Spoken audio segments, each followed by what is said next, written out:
Guys जो आज हम बात कर रहे हैं बेटा, ये कॉन्सेप्ट है डिमांड और डिमांड के डिटर्मिनेंट्स क्या होते हैं। बेसिक कॉन्सेप्ट है, जैसे डिमांड जो करता है वो कौन होते हैं। डिमांड करने वाले as you guys know can as a consumers. Demand जो करते हैं वो कंज्यूमर्स होते हैं। कंज्यूमर्स के पास कोई भी चीज़ को ख़रीदने के लिए चाहत का होना ज़रूरी है। That is known as willingness. अगर कंज्यूमर के पास कोई भी चीज़ की विलिंगनेस है और एबिलिटी है तो जब भी कंज्यूमर कोई भी चीज़ ख़रीद सकता है। विलिंगनेस होना ज़रूरी है और क्या होना ज़रूरी है, पैसे होना ज़रूरी है। That is known as a ability होना ज़रूरी है कंज्यूमर के पास। जब भी कंज्यूमर क्या कर सकता है, टू परचेज़ कर सकता है गुड्स। मैंने बात की एट अ गिवन प्राइस पे, टू परचेज़ कर सकता है given, to purchase goods at given price पे over a given period of time. तो हमें ये सीखने को मिला है, डिमांड करते हैं consumers should have the willingness and ability, then a consumer is able to purchase good with a given price. तो बेसिक डेफिनेशन है डिमांड रिप्रेजेंट जो करता है बेटा। Definition is demand represent willingness and ability of a consumer to purchase करे goods को at a given price पे। Basically अगर हम ये देखा जाए, the mean what is mean by the, हम कंसिडर्ड करें बेटा, अगर हम ये बात जानते हैं बेटा, डिमांड जो करते हैं consumer should have the willingness and ability to purchase goods at a given price पे। बेसिक सा वर्ड है। अगर हम ये बात करें, नेक्स्ट वर्ड है लॉ ऑफ डिमांड। किस चीज़ को कहते हैं basically?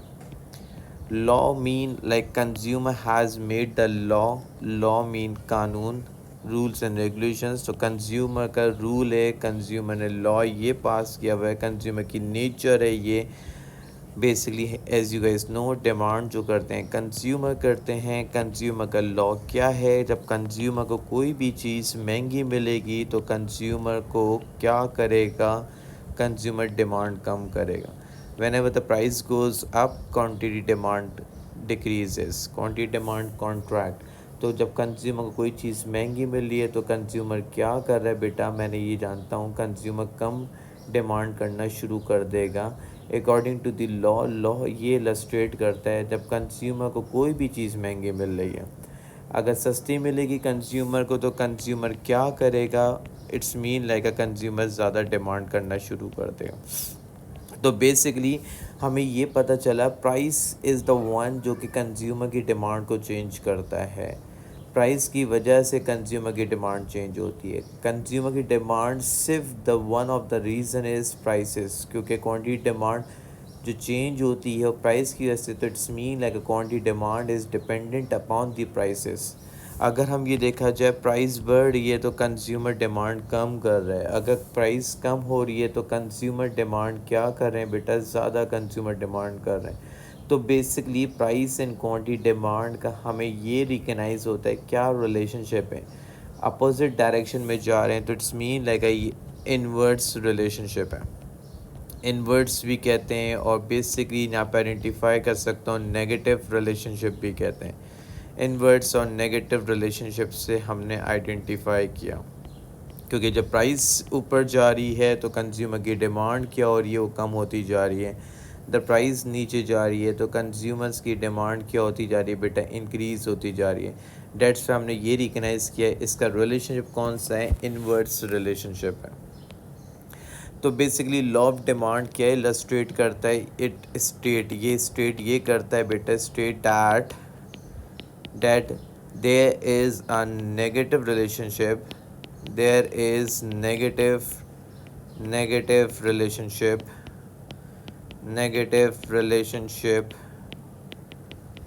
between price and quantity demand, quantity demand में एंड प्राइस में basically the relationship is negative relationship. As the price increases quantity demand decreases. As a price decreases quantity demand increases, always remember.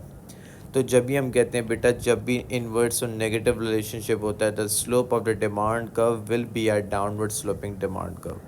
ये demand curve जो है वो क्या बना guys, downward sloping हम curve को ड्रॉ करेंगे बिकॉज इनवर्स रिलेशनशिप की वजह से।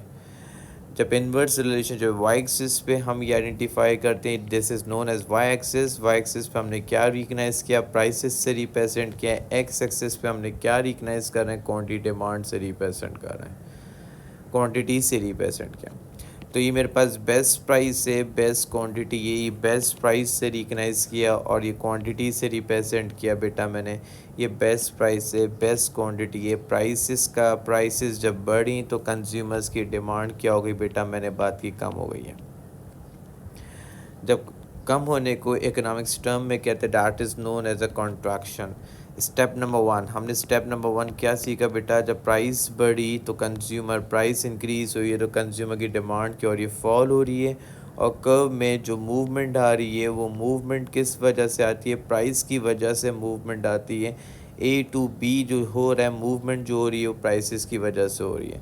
तो अगर स्टेप नंबर 1 जो है, हमेशा याद रखोगे बेटा, मूवमेंट जो हुई है कर्व में, मूवमेंट जो हो रही है, मूवमेंट जो हुई है प्राइस की वजह से हुई है, मूवमेंट ए टू बी हुई है बेटा due to a prices, due to a prices. क्योंकि क्वांटिटी डिमांड जो है बेसिकली जो चेंज हो रही है वो प्राइसेस की वजह से चेंज हो रही है। यहाँ पे प्राइस इज़ द वन जो कि क्वांटिटी डिमांड को चेंज कर रहा है।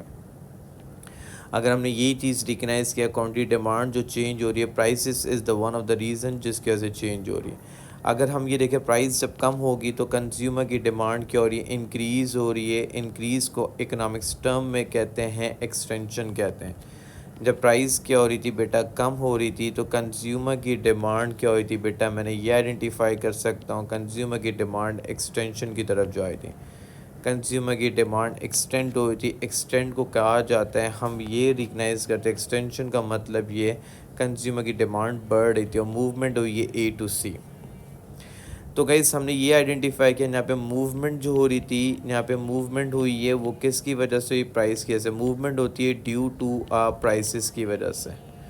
Due to a prices is the one जो कि मूवमेंट होती है, जो कि स्टेप नंबर 2 हमने ये रिकग्नाइज़ किया। स्टेप नंबर 2 में ये रिकग्नाइज़ कर रहे हैं, मूवमेंट जो हो रही है वो प्राइस की वजह से हो रही है। तो मूवमेंट जो हुई है, मूवमेंट हो रही है A to C due to a price decreases. A to C हुई है due to a price decreases, price decreases. तो इसका मतलब मूवमेंट अपवर्ड की तरफ हो रही है, अपवर्ड ये मूवमेंट है तो प्राइस इंक्रीज जब हुई है। डाउनवर्ड की तरफ मूवमेंट हुई है जब प्राइस क्या हुई है, इंक्रीज हुई है। डाउनवर्ड की तरफ जब प्राइस डिक्रीज होगी तो डाउनवर्ड की तरफ मूवमेंट हो रही है। अपवर्ड की तरफ मूवमेंट कब हो रही है, जब प्राइसेस क्या हो रही है, इंक्रीज हो रही हैं। तो हमेशा याद रखना बेटा, quantity demand is related to the, always remember that thing. सबसे इंपॉर्टेंट बात है बेटा, जो सबसे याद रखने वाली बात है, ऑलवेज रिमेंबर, बेसिक सा कॉन्सेप्ट है, ऑलवेज रिमेंबर। सबसे इम्पॉर्टेंट बात क्या है गाइस, यहाँ पे आइडेंटिफाई करना, there is a difference between the quantity demand and demand. There is a difference between quantity demand and demand. The difference is the quantity demand is related to the prices. Quantity demand जो है बेटा, जो change होती है, quantity demand जो है बेटा, हमेशा याद रखना, quantity demand is related to the prices, related to prices. और नेक्स्ट स्टेप क्या है, demand is related to other factor. Demand जो चेंज होती है वो other factor, other reason, demand is related to other factor, to other factor की वजह से। तो हमने क्या सीखा बेटा, डिमांड जो करते हैं कंज्यूमर्स आर द वन जो कि डिमांड करते हैं। कंज्यूमर की विलिंगनेस, चाहत, एबिलिटी मीन पैसे होंगे जब भी कंज्यूमर कोई भी गुड्स खरीद सकता है गिवन प्राइस में। लॉ बनाया कंज्यूमर, जब कोई चीज़ महंगी मिलेगी कंज्यूमर डिमांड कम करेंगे, जब कोई चीज़ सस्ती मिलेगी कंज्यूमर डिमांड ज़्यादा करेंगे।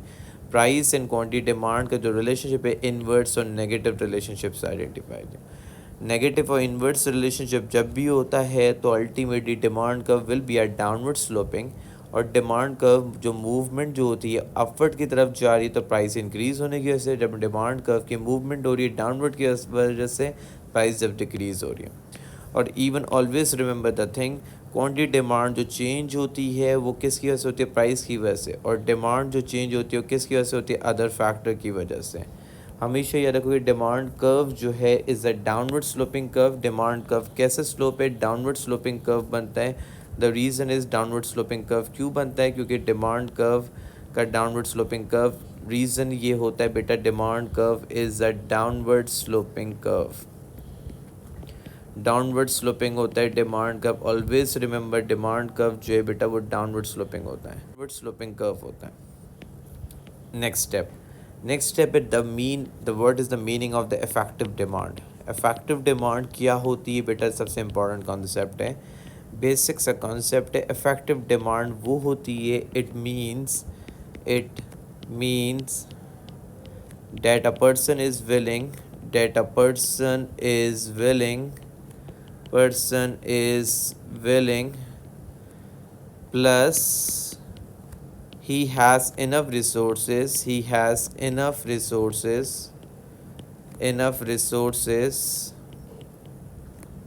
to buy that certain good or services. For example, I want to buy an iPhone, or I have the money of 1 lakh rupees, but I can buy, that is my ability. So that mean like I want to buy iPhone